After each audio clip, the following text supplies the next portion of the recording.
ओम शांति। 25 जनवरी 2022 के महावाक्य हैं। मीठे बच्चे, यह तुम्हारी वानप्रस्थ अवस्था है, इसलिए एक बाप को याद करना है। निर्वाण धाम में चलने की तैयारी करनी है। प्रश्न: बाप के पास किस बात का भेद नहीं है? उत्तर: गरीब व साहूकार का। हरेक को पुरुषार्थ से अपना ऊंच पद पाने का अधिकार है। आगे चल सबको अपने पद का साक्षात्कार होगा। बाबा कहते हैं, मैं हूँ गरीब निवास, इसलिए अभी गरीब बच्चों की सब आशाएं पूरी होती हैं। यह अंतिम समय है, किसकी दबी रहेगी धूल में। जो बाप को इंश्योर करते हैं उनका सफल होता है। गीत: आखिर वह दिन आया आज। ओम शांति। इसका अर्थ तो बिल्कुल सिंपल है। हर एक बात सेकंड में समझने की है। सेकंड में बाप से वर्षा लेना है। बच्चे जानते हैं कि बेहद का बाप आ गया है, परंतु यह निश्चय भी कोई कोई को स्थायी बैठता नहीं है। जैसे लौकिक संबंध में माँ बाप को बच्चा पैदा होता है तो झट समझ जाता है कि यह जन्म दे और पालना करने वाली है, तो यहाँ भी झट समझना चाहिए ना। अब तुम बच्चे जानते हो, भक्ति के बाद ही भगवान आते हैं। अब भक्ति कितना समय चलती है, कब शुरू होती है, यह दुनिया में कोई नहीं जानते सिवाय तुम बच्चों की। तुम बता सकते हो भक्ति कब से शुरू हुई। मनुष्य तो कहेंगे परंपरा से चली आती है। ज्ञान और भक्ति दो चीज़ें जरूर हैं। कहते हैं यह अनादि चलती आती हैं, परंतु अनादि का भी अर्थ नहीं समझते। यह ड्रामा का चक्र अनादि काल से फिरता रहता है, उनका आदि अंत नहीं है। मनुष्य तो गपोड़े लगाते रहते हैं, कभी कहते इतने वर्ष हुए, कभी कहते इतने वर्ष। बाप आकर सब सिद्ध कर बताते हैं। शास्त्र आदि पढ़ने से कोई बाप की प्राप्ति तो नहीं होगी। बाप की प्राप्ति तो सेकंड में होती है, सेकंड में जीवन मुक्ति। यह भी किसको पता नहीं कि बाप कब आते हैं। कल्प की आयु लंबी कर दी है। अब बाप तो जानते हैं और बच्चे भी सब कुछ जानते हैं, परंतु वंडर यह है जो 10-20 वर्ष में भी कोई को पूरा निश्चय नहीं होता है। निश्चय होने के बाद फिर तो कभी कह ना सके कि यह हमारा बाप नहीं है भी बहुत सहज। तुमको तो बच्चा बनने में भी बहुत टाइम लगा है, 10-20 वर्ष में भी पूरा निश्चय नहीं हुआ है। अब तुमको किसका परिचय देते हो तो सेकंड में निश्चय हो जाता है।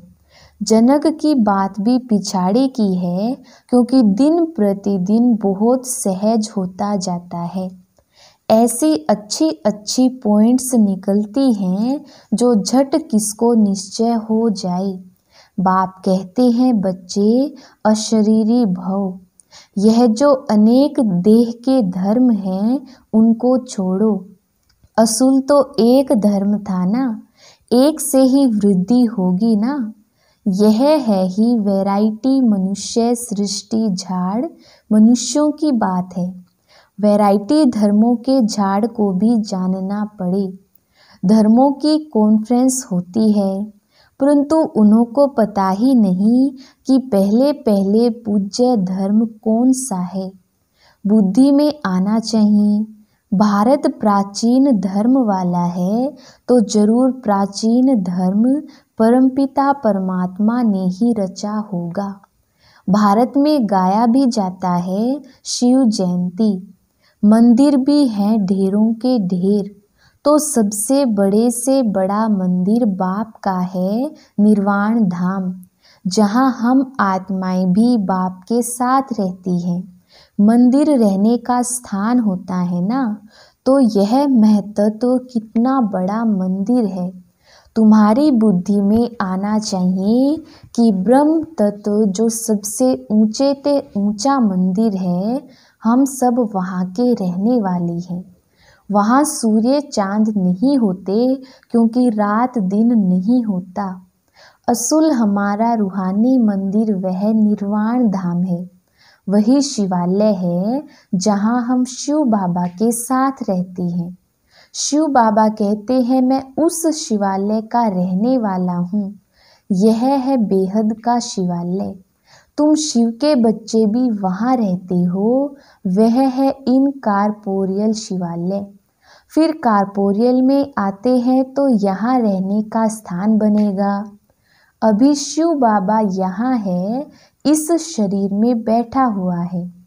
यह है चैतन्य शिवालय, जिससे तुम बातचीत कर सकते हो। वह निर्वाण धाम भी शिव बाबा का शिवालय है, जहाँ हम आत्माएं रहती हैं। वह घर सबको याद पड़ता है। वहाँ से हम आते हैं पार्ट बजाने सतो रजो तमो में, उसमें हरेक को आना ही है। यह बात दुनिया में किसकी बुद्धि में नहीं है। जो भी आत्माएं हैं उन सबको अपना अपना अनादि पार्ट मिला हुआ है, जिसकी ना आदि है ना अंत है। तुम बच्चे जानते हो, हम असूल उस शिवालय के रहने वाले हैं। शिव बाबा जो स्वर्ग स्थापन करते हैं, उनको भी शिवालय कहा जाता है।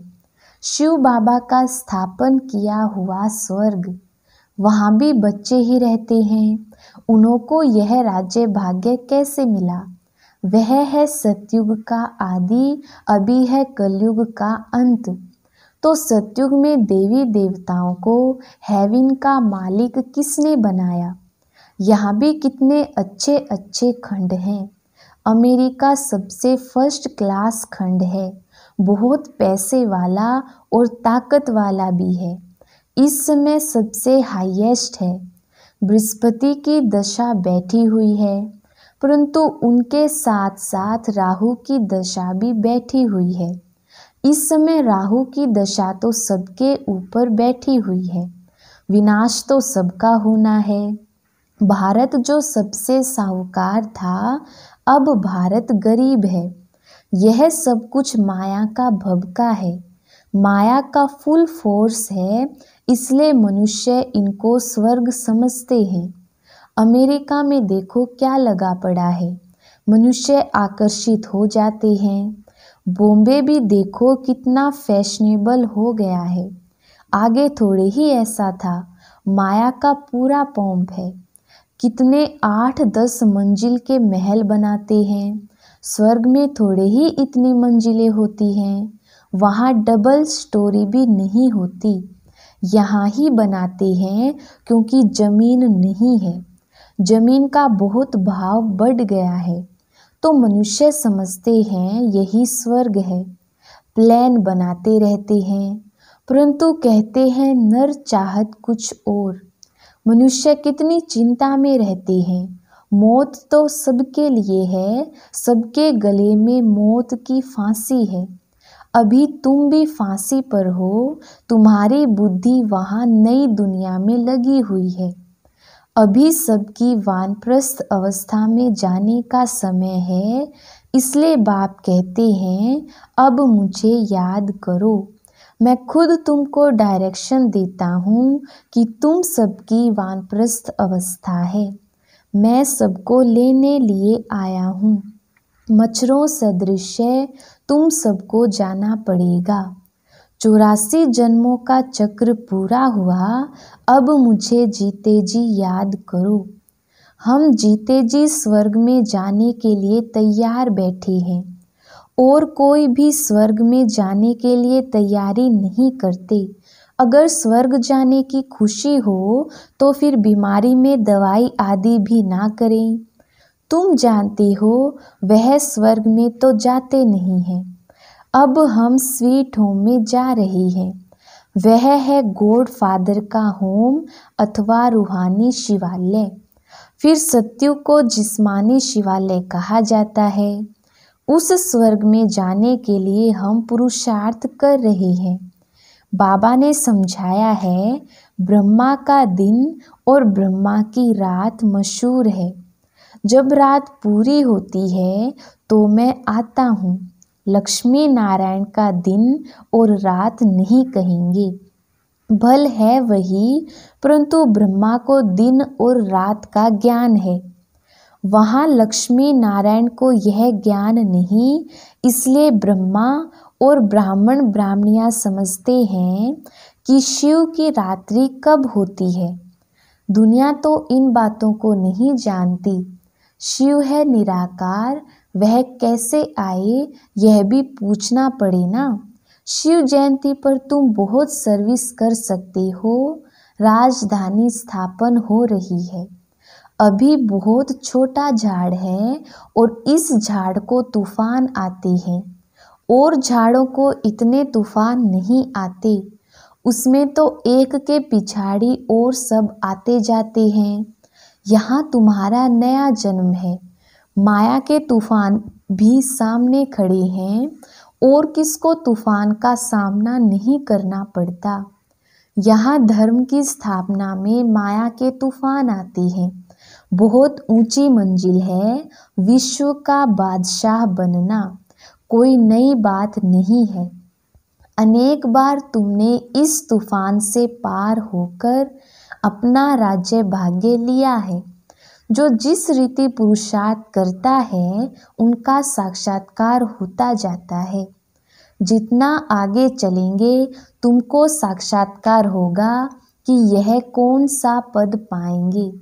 मालूम तो पड़ता है ना कि यह कैसा पुरुषार्थ करता है। गरीब अथवा साहूकार की बात नहीं है। गीत भी सुना कि आखिर वह दिन आया, गरीब निवाज बाबा आया। बाबा कहते हैं, मुझे कोई साहूकारों को धन नहीं देना है। वह तो है ही साहूकार, उन्हों के लिए तो स्वर्ग यहाँ है। करोड़पति हैं, आगे करोड़पति कोई मुश्किल होता था। अभी तो करोड़ मनुष्यों के पास दीवारों में छिपे पड़े हैं, परंतु यह किसके काम आने नहीं है। पेट कोई ज़्यादा नहीं खाता है। ठगी से पैसे इकट्ठे करने वालों को नींद नहीं आती होगी। पता नहीं कहाँ गवर्नमेंट छापा ना मारे।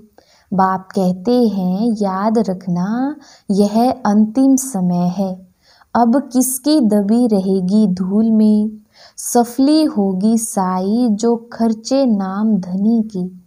धनी तो अब स्वर्ग का मालिक बनाते हैं। अब तुम बाप के पास अपने को इंश्योर करो। मौत तो सामने खड़ा है। सब आशाएं तुम्हारी अब पूरी होती हैं। बाप गरीबों को उठाते हैं। साहूकार का 1000, गरीब का 1 रुपया एक समान। अक्सर करके गरीब ही आते हैं। किसका 100 पगार, किसका 150। दुनिया में मनुष्यों के पास तो करोड़ हैं। उन्हों के लिए यह स्वर्ग है। वह कभी नहीं आएंगे, ना बाबा को दरकार है। बाबा कहेंगे, तुम भल अपना मकान आदि बनाओ, सेंटर खोलो, हम पैसा क्या करेंगे। सन्यासी लोग तो बहुत फ्लैट आदि बनाते हैं। उनके पास बहुत मिल्कियत रहती है। यह रथ भी अनुभवी है। अब मैं आया हूँ गरीबों को साहूकार बनाने, तो अब हिम्मत करो। करोड़पति जो हैं उनके पैसे कोई काम में आने वाले नहीं हैं। यहाँ पैसे आदि की कोई बात नहीं। बाप सिर्फ कहते हैं, मन मना भव। खर्चे की बात नहीं। यह मकान बनाया है वह भी बड़ा सिंपल, सो भी अंत समय तुम्हारे ही रहने के लिए है। तुम्हारा यादगार यहाँ खड़ा है। अभी फिर चैतन्य में स्थापना कर रहे हो, फिर यह जड़ यादगार खलास हो जाएंगे। तुमको यह लिखना चाहिए कि आबू में आकर जिसने ये मंदिर नहीं देखा और इनके ऑक्यूपेशन को नहीं जाना तो कुछ नहीं जाना। तुम कहेंगे हम वही चैतन्य में अब बैठे हैं, इन जड़ चित्रों का राज समझा सकते हैं। कहेंगे यह हम हैं, हमारा जड़ यादगार बना हुआ है। वंडरफुल मंदिर यह है, वंडर है ना। मम्मा बाबा और बच्चे यहाँ चैतन्य में बैठे हैं, वहाँ जड़ चित्र खड़े हैं। मुख्य है यह शिव, ब्रह्मा, जगत अम्बा और लक्ष्मी नारायण कितना अच्छी रीति समझाते हैं। फिर भी बाप का बन और बाप को फारकती दे देते हैं। यह भी कोई नई बात नहीं। बाप का बन फिर भागंती हो जाती है। भागंतियों का भी हम चित्र रख सकते हैं। अगर पक्का निश्चय है तो अपना राजाई का चित्र बना लो तो स्मृति रहेगी। हम भविष्य में डबल सिर ताज स्वर्ग के मालिक बनेंगे। अगर बाप को छोड़ दिया तो ताज गिर पड़ेगा। यह बड़ी वंडरफुल बात समझने की है। बाप को याद करो, उनसे ही वर्षा मिलता है, उसको ही सेकंड में जीवन मुक्ति कहा जाता है। भविष्य के लिए बाबा तुमको लायक बना रही है। मनुष्य दान पुण्य करते हैं दूसरे जन्म के लिए, वह है अल्पकाल की प्राप्ति। तुम्हारी तो इस पढ़ाई से 21 जन्मों के लिए प्रारब्ध बनती है। कोई इस माता पिता की आज्ञा पर पूरा चले तो एकदम तर जाए। माता पिता भी खुश होंगे। अमल में नहीं लाते हो तो पद भी कम हो जाता है। शिव बाबा कहते हैं मैं निष्कामी हूँ, अभोक्ता हूँ, मैं यह टोली आदि कुछ भी नहीं खाता हूँ। विश्व की बादशाही भी तुम्हारे लिए है, यह खान पान भी तुम्हारे लिए है। मैं तो सर्वेंट हूँ, मेरे आने का टाइम भी मुकर्रर है। कल्प कल्प अपने बच्चों को राज्य भाग्य देकर मैं निर्वाण धाम में बैठ जाता हूँ। बाप को शल कोई ना भूले। बाप तो तुमको स्वर्ग की बादशाही देने आई हैं, तो भी तुम उनको भूल जाते हो। किसको बाप का परिचय देने का भी बहुत सहज तरीका बताया है। पूछो, परमपिता परमात्मा से आपका क्या संबंध है? प्रजापिता ब्रह्मा से आपका क्या संबंध है? दोनों बाप हैं। वह निराकार, यह साकार। बाप को सर्वव्यापी कहने से वर्षा कैसे मिलेगा? श्रीमत भगवान की मिलती है। श्रीमत से ही तुम श्रेष्ठ ते श्रेष्ठ बनते हो। अच्छा, मीठे मीठे सिकिलधे बच्चों प्रति माता पिता बाप दादा का याद प्यार और गुड मॉर्निंग। रूहानी बाप की रूहानी बच्चों को नमस्ते। हम रूहानी बच्चों की रूहानी बाप दादा को याद प्यार गुड मॉर्निंग और नमस्ते जी। धारणा के लिए मुख्य सार। पहला पॉइंट है, माया के तूफानों को पार करते हुए बाप से पूरा पूरा वर्षा लेना है। माता पिता की आज्ञाओं को अमल में लाना है। दूसरा पॉइंट है, पुरानी दुनिया को भूल नई दुनिया को याद करना है। मौत के पहले बाप के पास स्वयं को इंश्योर कर देना है। वरदान, बालक सो मालिक की सीढ़ी चढ़ने और उतरने वाले बेफिक्र डबल लाइट भव। विस्तार, सदा यह स्मृति रहे कि मालिक के साथ बालक भी हैं और बालक के साथ मालिक भी हैं। बालक बनने से सदा बेफिक्र डबल लाइट रहेंगे और मालिक अनुभव करने से मालिकपन का रूहानी नशा रहेगा। राय देने के समय मालिक और जब मेजॉरिटी फाइनल करते हैं तो उस समय बालक, यह बालक और मालिक बनने की भी एक सीढ़ी है। यह सीढ़ी कभी चढ़ो कभी उतरो, कभी बालक बन जाओ कभी मालिक बन जाओ, तो किसी भी प्रकार का बोझ नहीं रहेगा। स्लोगन: जो पुरुष आत्मा समझ रथ शरीर द्वारा कार्य कराते हैं वही सच्चे पुरुषार्थी हैं। लवलीन स्थिति का अनुभव करने के लिए सेवा व स्वयं की चढ़ती कला में सफलता का मुख्य आधार है एक बाप से अटूट प्यार। बाप के सिवाय और कुछ दिखाई ना दे। संकल्प में भी बाबा, बोल में भी बाबा, कर्म में भी बाप का साथ। ऐसी लवलीन स्थिति में रह एक शब्द भी बोलेंगे तो वह स्नेह के बोल दूसरी आत्मा को भी स्नेह में बांध देंगे। ऐसी लवलीन आत्मा का एक बाबा शब्द ही जादू मंत्र का काम करेगा।